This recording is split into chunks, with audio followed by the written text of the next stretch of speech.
Welcome to the Back Office Podcast, where we talk about discipline, faith, and the shadow work that everybody feels but nobody sees. Here we're going to discuss athletic mindset and what it takes to become the best version of yourself.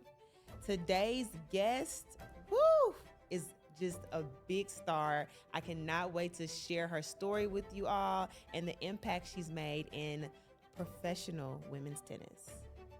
I'm in Atlanta sitting down with someone who has literally trained champions, a woman who built her legacy through discipline, belief, and mental toughness. She's a former top 200 professional tennis player, a 4-time All-American at USC, an MBA graduate, a business owner, and the private childhood coach of the Coco Gauff before the world knew her name. She's also the founder of Peterson Tennis Academy and Peterson Elite Training, specialized in helping athletes master their minds and their emotions. Oh, really? You know Jewel? Yes. Wow. Well, She was my first, or one of my very first coaches. She said when you were 7, She would pick 10. me up from school and take me to practice, and I would be with her till like 7, 8, and then my mom would pick me up. So She said from an early age she knew. She was like, she was just different. oh Yeah, we talked to her like at midnight last night. So she Wow. said to me to say, keep on going, Oh, tell keep her your I head said up, hello. and she sends you all the love. Coach Jewel Peterson. Yes, ma'am. Welcome Hey, to the Grace. back. I am so excited to be here. I This am is such an honor. I have no idea.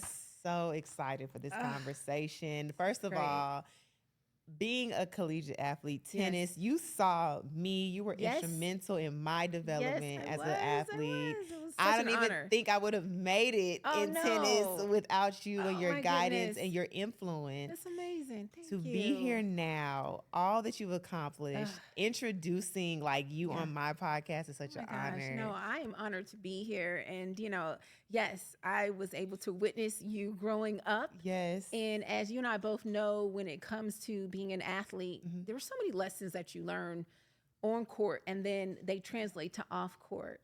So to see you taking those lessons and developing into the woman that you are today, it is just an honor to be here. And I'm just excited. I'm so excited.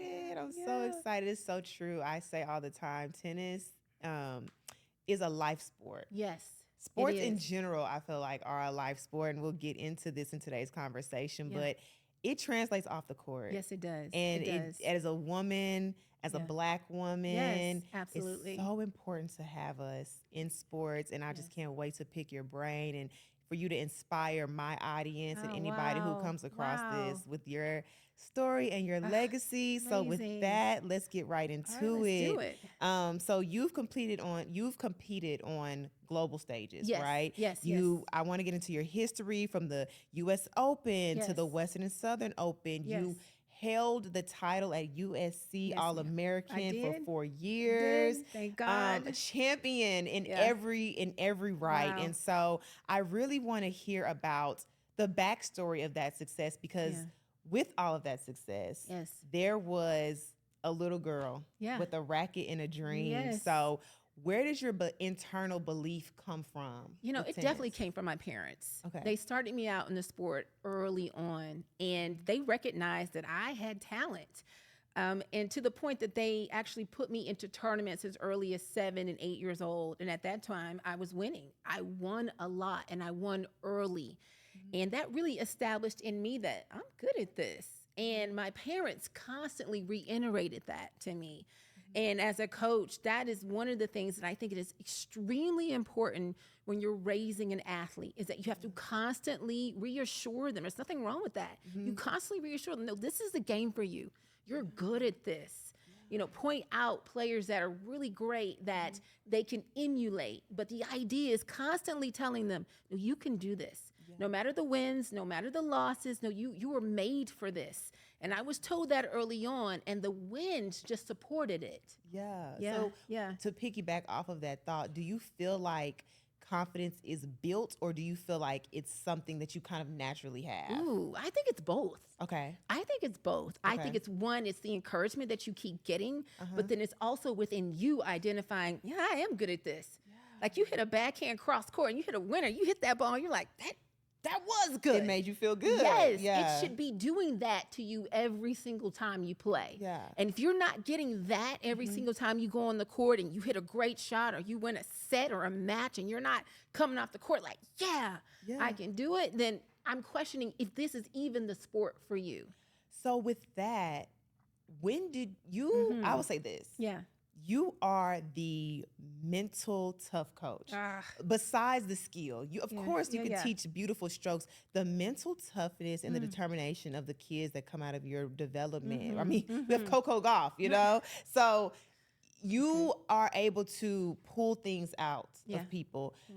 When did you see the light within yourself of like, ooh, I'm a little different? Ooh, that's a great question. First, I gotta just always give glory to God because I really do believe that the Lord put it in me. And I do believe that much of it, as I said earlier, my parents, they were both in the Hall of Fame. So my dad's in the Hall of Fame for tennis and my mom is for basketball. And so they're Hall of Fame coaches. Sports family. So yes, so it was already in my bloodline. Okay, it was destined for me to be coaching.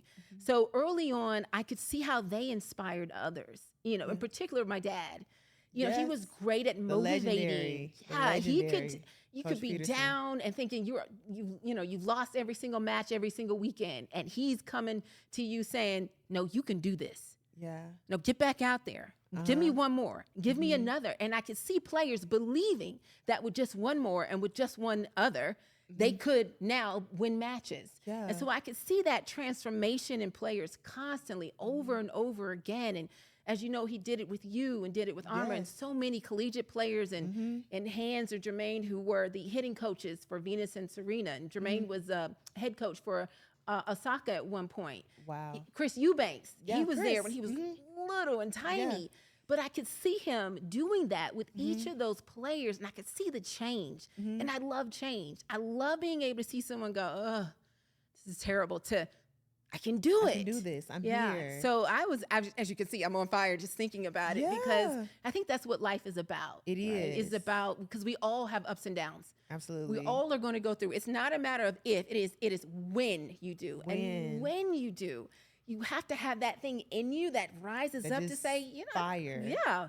I cannot wait to talk about how to channel that. I wish someone could bottle a bit of Jewel Peterson energy and sell it. You can sell it and get rich, because not everybody has this, but everybody, I think, wants to channel it, right? And I think some of it is natural. Some of it, is just already within you. Yeah. But I do think that there are strategies and things you can do and ways to think and changing how you mentally speak to yourself. Yes. As you go about your daily walk, that can help highlight some of that. Backpedaling a second before I get into that part, outside of your dad, I mean, Coach Peterson, legendary. He influenced me so much from a little, and he was big on our mentality. I would never forget one time we were on the court. I would never forget this. One time we were on the court training, and he wanted me to practice really getting under the ball and just really hitting out on the ball. And he told me, hit it over the fence. He said, I want you to go out here and hit it over the fence. And I said, well, in my head, I heard what he told me to do. But the rules of tennis are you get it in the court. So him telling me to purposely hit it over the fence, it took me a while to adjust, and he made me run because I was not hitting over the fence. And he was like, "Do you know what I'm trying to get you?" He said, "I don't care about the rules. Forget the rules right now. I want you to." And it was him trying to change my mindset to know that this out of the box thing I'm telling you to do is going to help you unlock another level. And when I say the next time I went out there, I hit it over the fence every time, and he was so happy and encouraging me, and it was so freeing. It was so freeing to know that this is practice. The rules, you can bend the rules to get what you need to, don't confine yourself into a box. And I think that was the bigger message of what he was trying to teach me in that moment. I'm like, what, 8 years old? So that is, for our audience, the type of out of the box type of coaching style he had to really help channel some mental strength. That's right. So outside of your dad's amazing influence, what other things kept you going in an environment, especially when you're in college, right? Right. You're not, mom and dad are supporting you from the sidelines, but it's a Yeah. whole different game. What kept you Mhm. locked in? I'm competitive. Okay. You have to be a competitor. You Yeah. have to decide that I want to win Yeah. and that everything I do following that is to support that. Yeah. So if that means that I have to be in the gym at 5 a.m. in college, you're in the gym at 5 a.m. before class, and then now I'm leaving class, now going straight to the courts, then back to the gym, and then studying, then that's what I'm going to do. Yeah. But you have to have that in you, that desire already that says, this is why I came. You know, I went to school at University of Southern California. Yes. Go Trojans. Go Trojans. And it was the best experience of my life. That's amazing. And it was such an competitive environment too, though, because of course you would see football, basketball, everything. Yeah.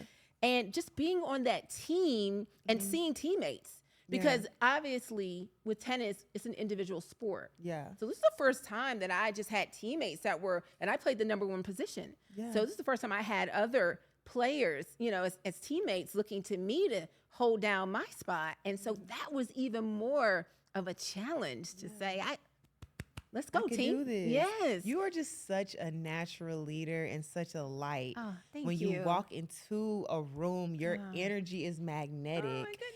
Thank That's you. a God-given Yes, it is. thing. It is the Lord. Absolutely. I feel like everybody has an internal struggle. Everybody has a journey that they have to go through to becoming. Yes. And that's something that I like to highlight on this podcast. Mhm. Is there anything that you would share that you might have gone through to get to this point that you feel like helped develop you into this, or any advice you have for people who want to start to just carry themselves more confidently? I know you say you just have to believe it, but like, are there any practical things people can do, any mantras or anything people can say to themselves that can maybe help with some of that if they don't naturally have it? Yes, yes. So I would say, like you said, going back to the mentality, you know, with tennis is such a difficult sport because it's just you alone on the court. Oh man, Right? what? No timeout. No timeout, right? No sub. No sub, none. Yeah. And the biggest thing when it comes to the mental side is that you're trying to train the athlete to, one, begin to listen to the thoughts that are running through their head. You have to begin to think about or hear yourself and stop yourself when you hear yourself going in a negative direction. If you've missed a backhand in the last point, your first thought has to be how to fix it. Yes. It can't continue to be on how you missed it and how it can cause this and this and this. Well, duh, we know that. How do you shut that off though? How do you shut off that voice, that Yes. roommate in your Yes, head? yes. Shy, you know, I'm breaking third wall. Fourth wall, you know. What is our book about the roommate? It's called what? The Tethered Soul. Oh. It's a book called The Tethered Soul. Yeah. And me and Shy, our producer, shout out to Shy, shout out to SP Media, Yeah. read that book together, and it talks about your inner roommate. And that is the negative voice that we all sometimes have in our head Yes. that's always, it's honestly a defense mechanism. It's a safety precaution, right? Because right, we're right. always trying to keep ourselves safe. So that negative thought is not really to beat down on ourselves. It's to balance, Yes, right? When we're yes. taking risks, when we're doing things, it's Yeah. that safety component. But Right. we have to learn how to silence that That's sometimes. right. That's right. So what advice do you do, or how do you get young girls to silence that voice and kind of Yeah. bring out Yeah. their yeah. positivity? What Yeah. advice do you have? Definitely replace it with truth. Mm. And this is funny because this is something that I struggled with in my career. Definitely, to be transparent, you know, I had times when I could be super, super negative. And I know for a fact there were times when I came off the court and my coach or my father would be like, yeah, it was your mindset. You got completely negative and could never get yourself out of it. Yeah.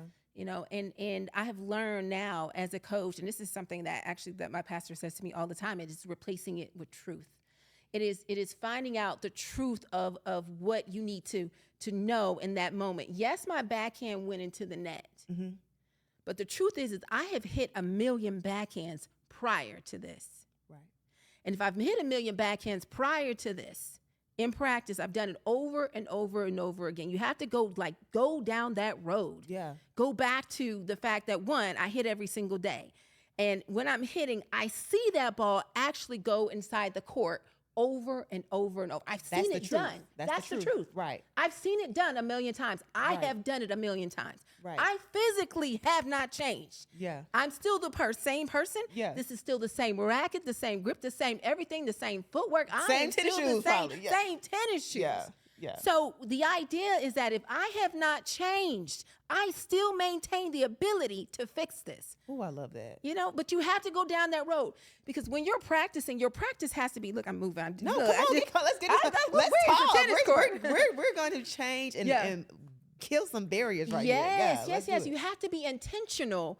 In this case, if we're talking about tennis, you have to be intentional with your practice. When you are going out there, you have to literally, as you're doing it, as you're watching the ball hit your strings, you can feel the ball on your strings. Then you can see it leaving your racket and landing.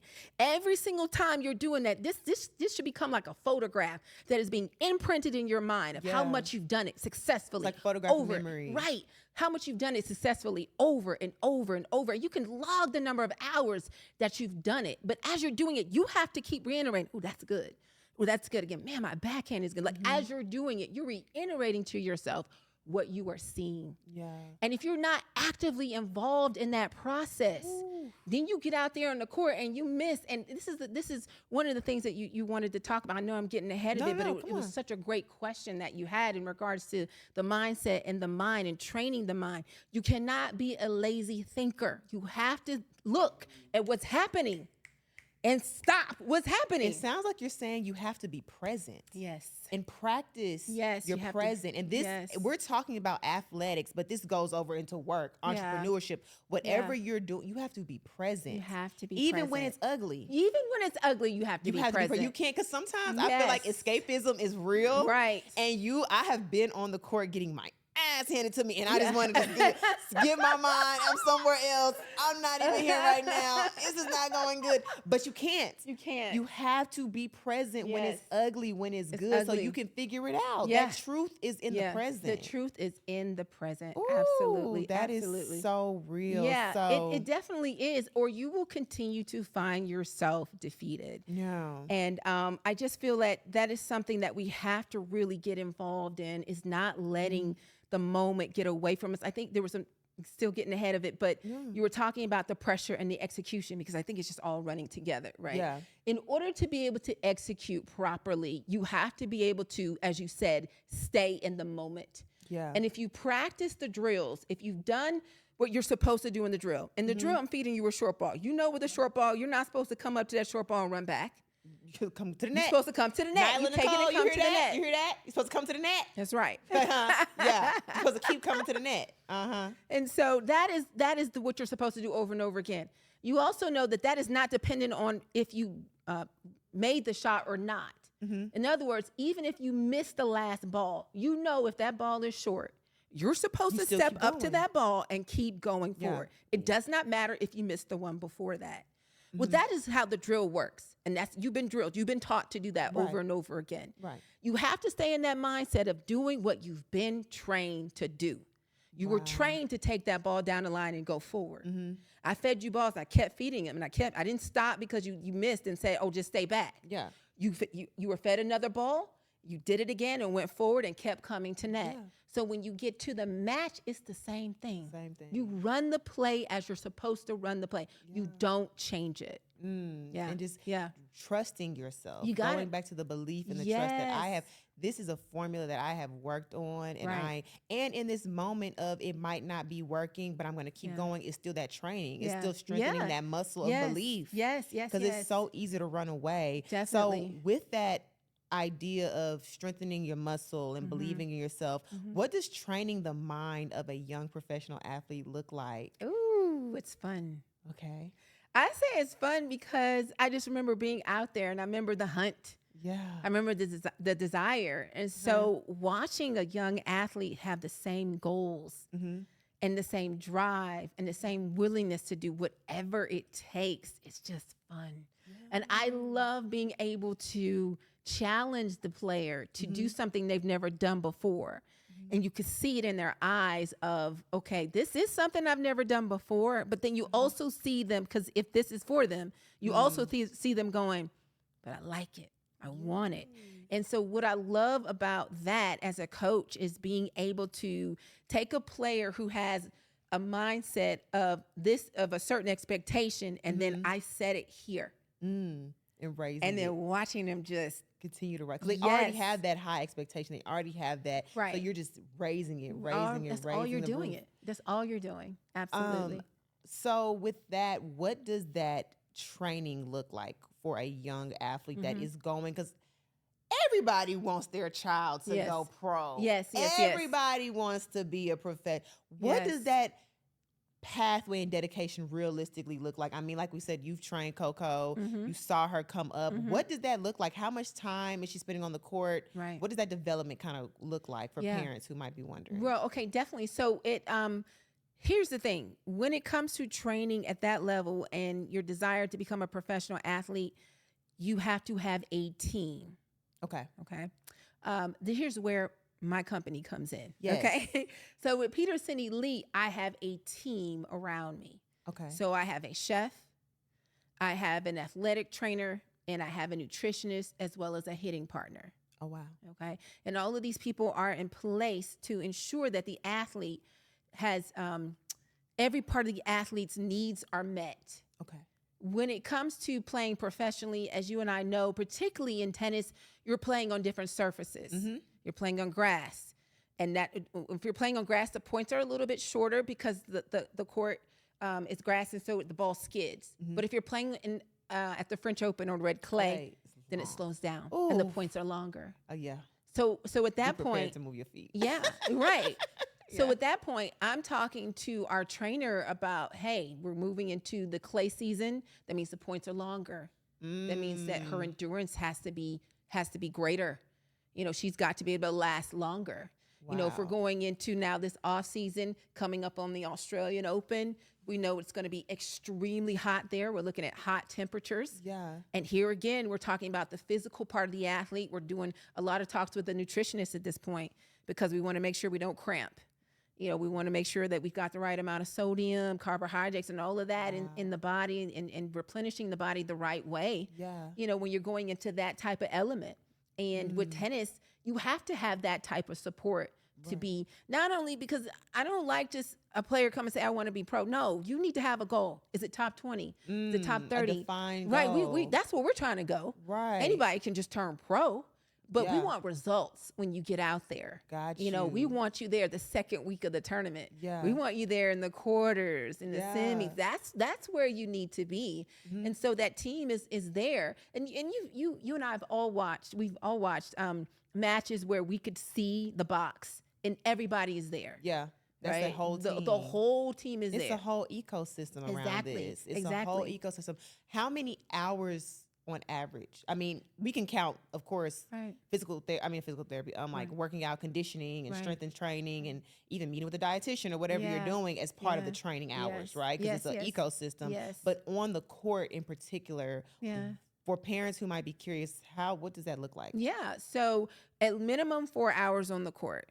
A day. So you're you're Okay. looking at least 2 in the morning and 2 in the afternoon. Okay. And in that setup, in the 2 in the morning, we're really focusing on certain aspects of the game that need to be shored up. And then we're Okay. looking in the afternoon to compete.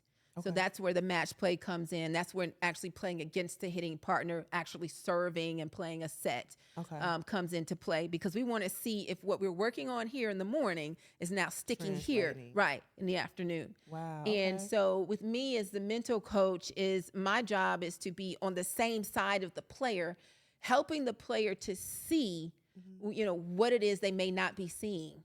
My job is just to watch the player only and to come in and say, okay, well, why did you do that?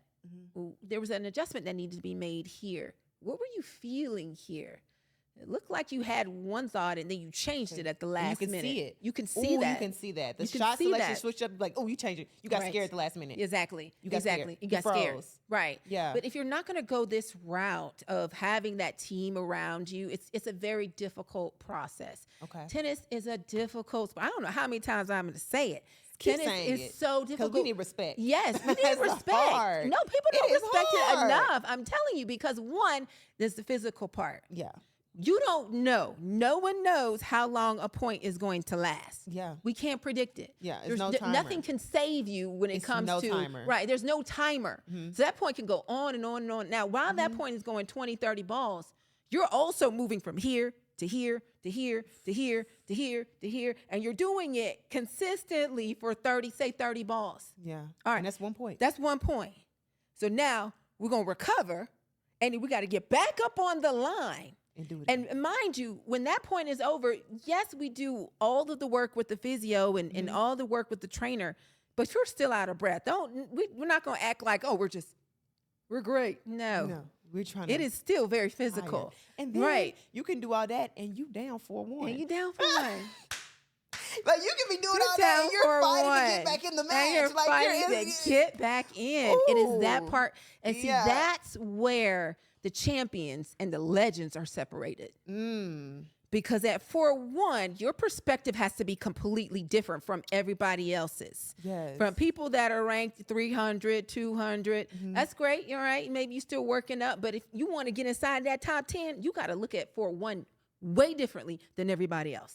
Ooh. You understand? Like down 1-4, you got to be going in your bag at that point. Yeah. You see, gotta be like pulling you out digging something deep, different. right? You pulling out something different. You're over there like you got a Rubik's cube. Just you keep determined adjusting, to and you are figure that out. determined to Yeah. figure it out. That is the difference.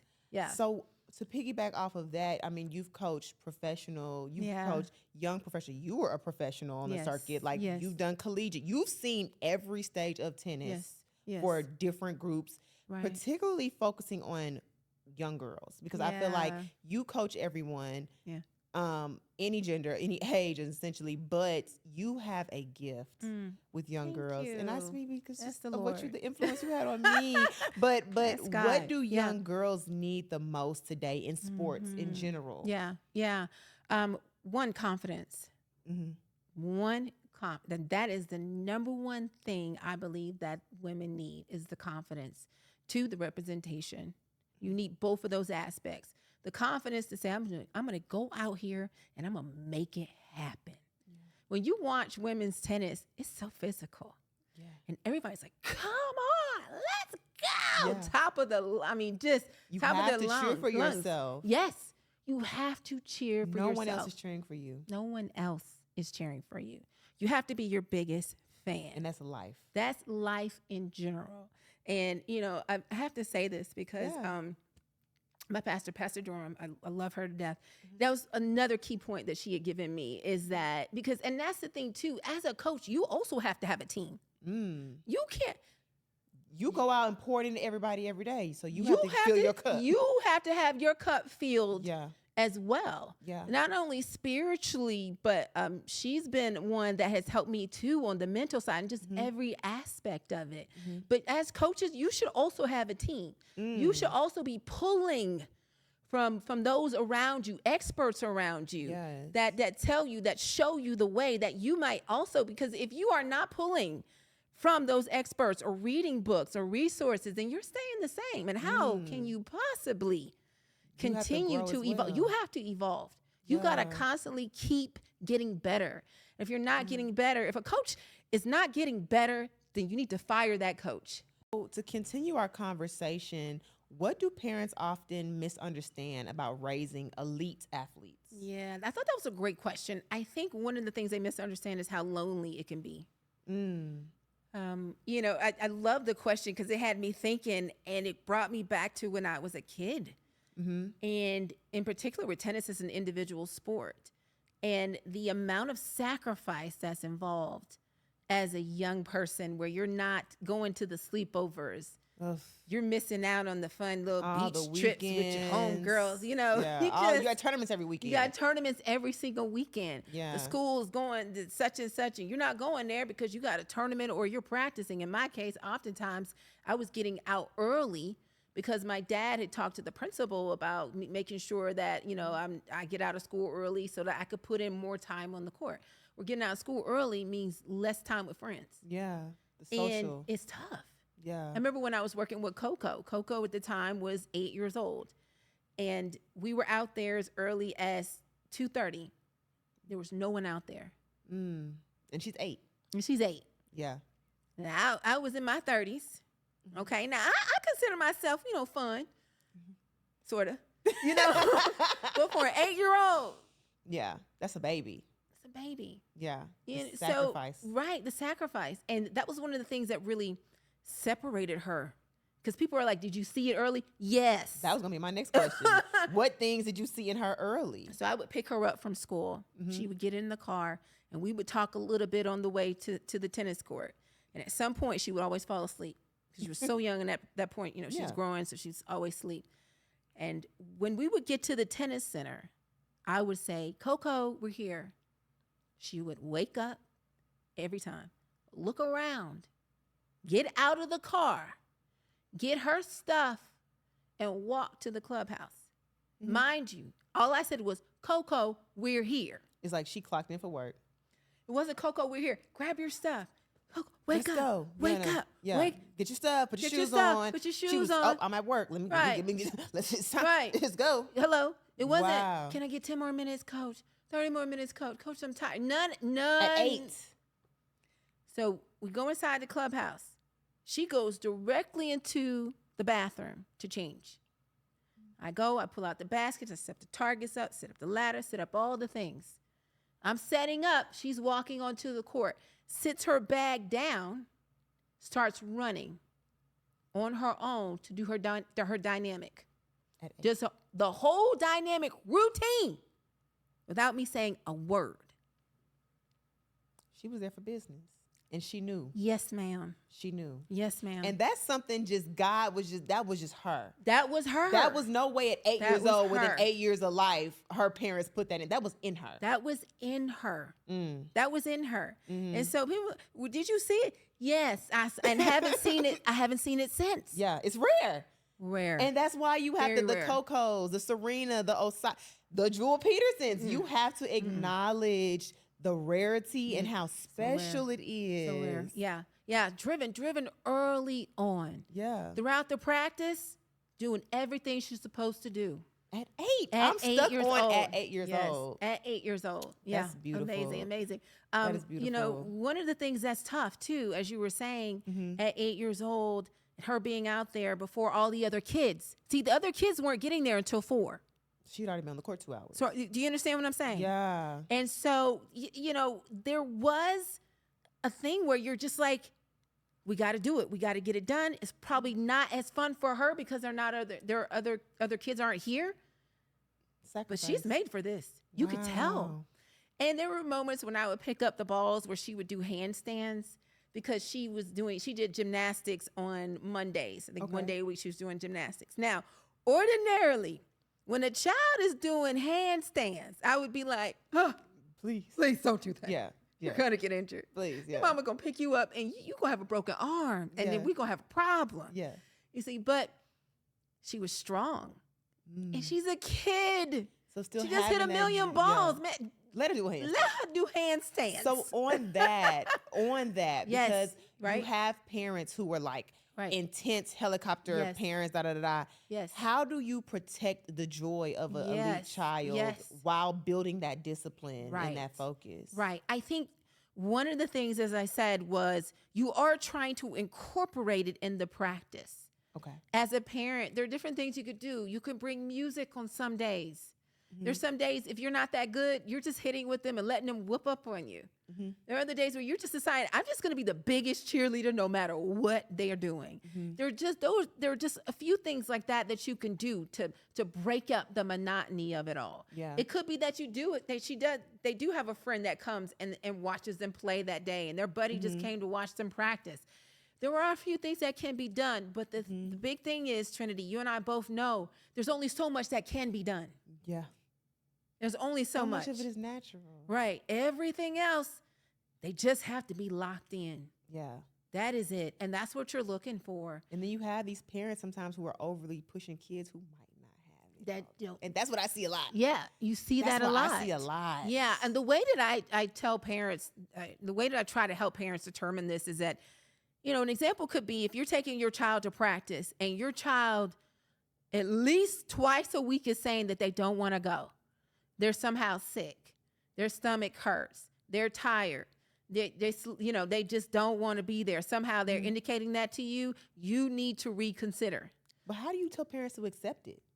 Some parents won't accept it. You're right. And the only thing you could do at that point is just let them go down that road. If Yeah. they're willing, Yeah. then as a coach though, you are transparent. A lot what I do with my parents, particularly when they have children that are very young, I tell them early on, you and I have to be very close in our communication about how much your child is enjoying this game. When I see we're increasing the hours, when I see we're going from now 1.5 to now 2, and we're now doing this every day of the week, and now we're taking it up to 3, and they're still 9 years old. Okay, let's talk. How are we doing? Yeah. Is this what What's we're really happening? doing? Yeah. Is everything good? Cool, because I'm ready. Yeah. I'm dialed in as the coach, but I'm constantly saying, hey, let's talk a lot about what you're hearing at home. What are you hearing in the car? Yeah. Are they excited to be there? Are they looking forward to it? Yeah. But are you hearing complaints a couple of times a week? Now, if you hear it maybe once a month, we're good. Yeah. Even twice a month, we're good. But if you're hearing this every single If week, you constantly have to Right. push and push and push, right, then, yeah. then I need to know that. At that point, I'm saying, okay, let's dial back the hours. We're not going to pull out completely. Let's just dial some of these hours back. And then let's reconvene and talk about it, But you're constantly trying to adjust that if you are starting to see that, because you don't want to ignore that. You don't just Okay. keep going, oh, they Oh, hate well, it. suck it up. Oh, well, suck it up. Okay. You don't really, That builds it's not healthy. resentment. Right. Yeah. It's just not healthy. Yes, it can be done, but we've also heard the stories about what happens when it's done. And they get to college and crash out. Yeah, and crash out. Crash And we out want bad. longevity. Yeah. Maybe the goal is pro, but if they decide they don't want it that bad, but they still want to go to college and get a scholarship, we won. Yeah. Do you know what I'm saying? Yeah. So sometimes it is a matter of readjusting their goals, readjusting what we're doing on a day-to-day basis. You don't need to pull out completely. But yes, it is. You have to acknowledge that, again, it is a very difficult sport. It is so physical, but not only physical, Trinity, it is also mentally taxing. I get upset oftentimes when I hear about, players on the tour getting fined because they busted all their rackets. Like, obviously you don't play. Yeah. If you played, you will understand. When I see my niece out there on the court cutting up and my parents and everybody's getting upset, I'm just like, yeah, I just sit there because I get I get it. I the get it. frustration, the mental, the mental like aspect. gymnastics that you have to Right. go through. Right. It's like nothing else. It is. It's not. It's like nothing else. And Yeah. to that point, as a coach, one of the things I do is I don't tell my players to hold it in. I'm Okay. not. Don't hold that in. Yeah. You Release feel it. some kind of way about that, don't you? Well, let it go. Release Yeah. it. However you want to release it. Yeah. Have that moment to let it out.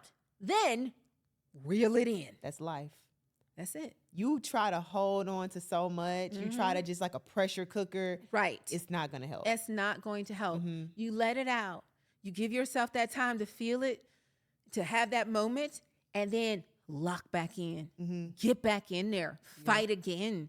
But don't allow it to just simmer in there, and then don't allow yourself to let it keep going. Yeah. You realize how many points that you have to play in order to win this match? A lot. So to carry that negative emotion A into lot. that point and into the next one does you no good. And you start to go downhill with your emotions, and with that, so does your decision making. And when it comes to tennis, you have to be really good at making decisions Quickly quickly. and Yeah. confidently. Yeah. So to pivot into that confidence, and I'm very a faith-based person. You are as Yes. well, Yes, because I do yes. believe that our strength comes from a higher power. That's right. God being that for me. Yes, I yes. always say becoming who God called you to be requires work. Oh my And God, yes. it requires spiritual work and Yes. shadow work, emotional and mental work. Yeah, yeah. How do you feel like faith anchors discipline? Oh my God. It is the anchor. I believe that the Lord, gives us the fruits of the Spirit, and He allows us to be able to endure. And enduring is important. Having self-control is important. You have to be able to, as we said earlier, reel your emotions in, use them for good, and then when you start to feel them getting away from you, dial that back in with that self-control.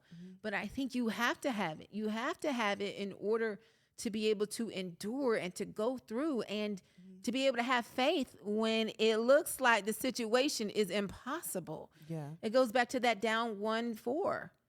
You Yeah. have to. You have to see that differently. You got to see that different. You Yeah. can't see that you're defeated. Yeah. You can't see that you're 2 games away from the set being over. Yes, we know that. But how can you approach this point the right way? Yeah. What do you need to do in this point? Yeah. Now, what do we need to do in the next point? Staying in the moment and playing within that is extremely important. It's also how you can stay away from fear and self-doubt. What is my task right now? My task right now is to get up on this line and get my return back cross court. Exactly. That's what I'm focused on. Nothing Lock else. in.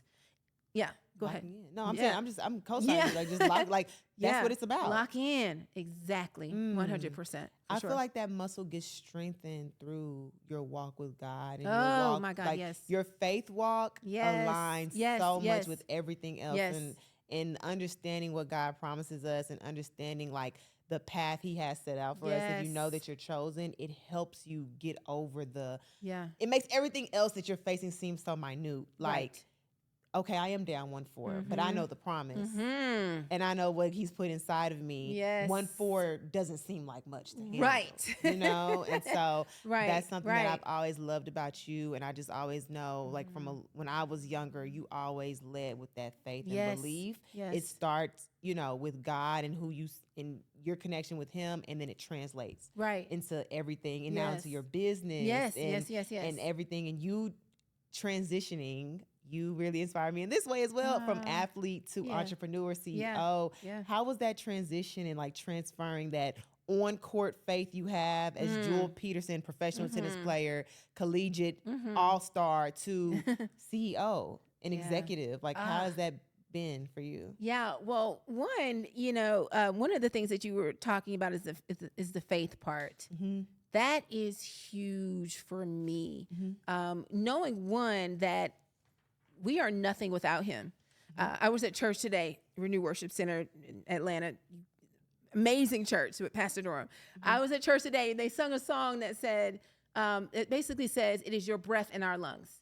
And the idea of like, I can't do anything without him.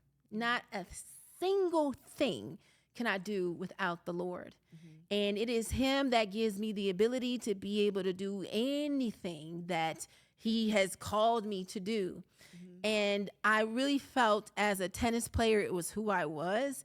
And I could also see that coaching could be such an easy transition because of my parents, and particularly, my mom and my dad, and how they were encouraging to me. And then I could see it demonstrated through their coaching abilities. And so as I moved into that coaching space, I was really able to just see that it was really for me. I had encouragement from my pastor. I had encouragement to just say, you know what? The Lord called you to that, and now he's calling you to now do this too. Transition. And you need that. That was, we talked about that team. Yes. You can't do anything by yourself. I Yeah. see your team here. Shy, got to meet her.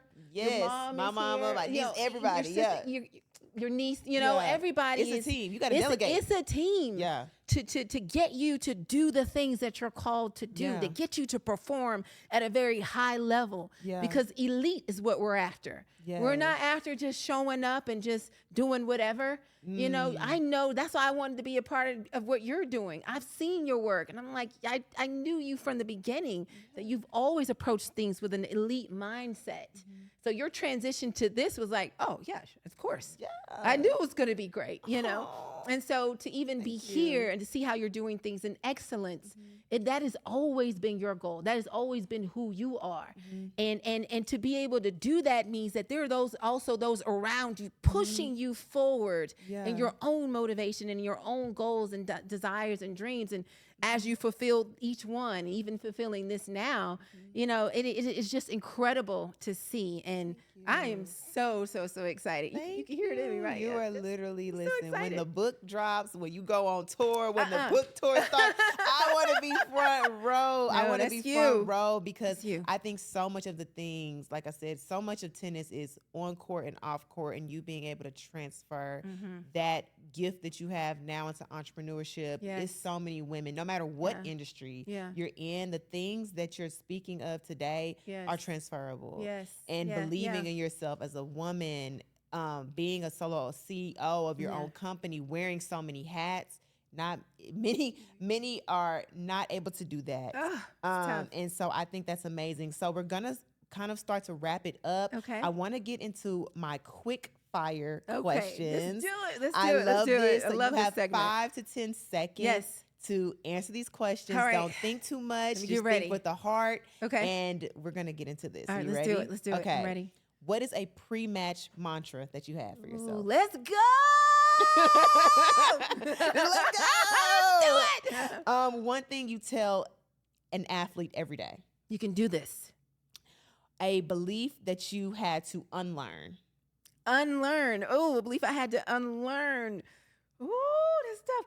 Can we circle back to We can that? circle back. Okay. The best key to mental toughness. Oh, believe. Believe in yourself. Believe in yourself. That's right. Your message to your younger self. My message to my younger self.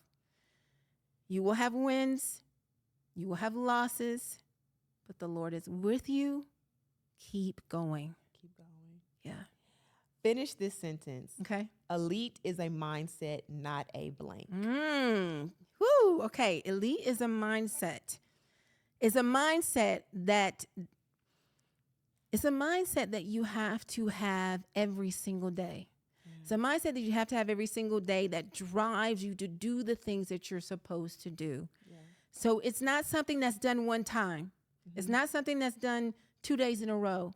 It's something that's done every single day. That's why you can call something elite. And that's what makes somebody legendary, is that they can do it over. They can be elite in a thing over and over. It's consistent. It shows up every day. It's constant.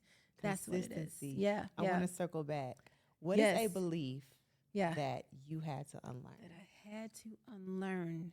A belief that I had to unlearn, that somehow holding on to the last shot and the miss of it all would somehow propel me to go forward. You know, sometimes when you're negative, you hold on to that. And you hold on to it like it's like a blanket. You're just like, ugh. Why is negativity? Why is it comforting? Man, I know. It's awful. It's awful that it can be comforting. I think sometimes because we're just afraid to believe. We're afraid to really look at it and adjust and just take a second to just stop everything and go, what is the truth of it all? Facing the truth. Facing the truth. That is the key. If I could go back, be okay with facing it. Face what's happening and replace it with truth. Yeah. That is beautiful. Yeah. So I want to end our conversation. I don't want to end our conversation. No, I don't want it to end either. It's amazing. Oh my God. I was about to This get has to been tears. great. This has been so beautiful. Yeah. We probably going to have to do part 2. Yes, I would yes. actually like to do a part 2. Shy, we got to put this in the notes. Awesome. Up on court. You know what I'm saying? Like a part 2 on the court All with right. Jewel. Mic Yes. us up. We can hit and talk. Yeah. We're going to do that. That'd be Let's put great. that That's up. gonna be We're going to great. put that up. Okay. I have a signature end where I ask you to look in your camera Yes. and talk to your younger self, take a few minutes Yeah. and just speak to a young Jewel. Mm-hmm. What would you tell her? What would you say to your younger self? Okay. Whenever you are ready. Okay, so to my younger self. Mhm. Hey, girl, listen, it's okay. It's really okay. The loss is okay. The tragedy, it's okay. The Lord is with you, and it's going to be okay. That's beautiful. Well, Jewel, thank you for pouring into us today. Before we thank get you for out of having me. here, no, thank you. Like I just feel I'm up here like, let's go look at my to-do list. What are we doing? Where are we going? I'm so hyped. Oh, man. Look and tell our guests how they can find you. Okay. Plug all of Yes. Peterson Elite Tennis. Yes, yes. Let's plug it up. Let's get it on roll. Awesome. Well, firstly, I am so grateful to have been here with you today. This was such an honor. And again, to watch you grow and to see the Lord moving in your life, this big stage and how it's going to continue to grow and get bigger and bigger. I am just Yes. excited to We're be a sending it witness. up. We are sending gonna it be great. up. Thank you. I believe that, honestly. This episode, if anything, is gonna launch me to where I need to go for sure. God, this has been amazing, amazing. And thank you for the opportunity to be able to talk about my business, talk about in particular Peterson Elite. So the company is called Peterson Tennis Management, and you can find us, of course, on Instagram under Peterson Tennis Management. But we run academy daily, and we work with players as young as 4 all the way up. We have the junior academy side, and then we have the Peterson Elite side that works in particular with our collegiate players as well as our pro athletes. And the goal is surrounding these athletes with a team of people, including myself, a nutritionist, an athletic development trainer, as well as a chef, all of us working together to get you to where you need to be. It is not about you just turning pro.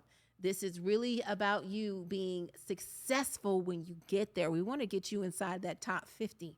That is really the goal. And so you can always find me on Instagram, and I look forward to meeting you. Do you have an email address? I do have an email address. Yes, it's petersontennismanagement@gmail.com. All Yeah. right. Yep. Well, that was amazing. Thank you, everyone, for Yeah. tuning into this episode. To anyone out there that may be watching, I want you to remember that you do not have to be a professional athlete to train like one. Your mindset, your discipline, your belief, and your hustle will get you down and through whatever path or journey that you're on. So until next time, I'm looking forward to seeing you again. Remember that all of the hard work, the transformation happens in the back office. See you next time.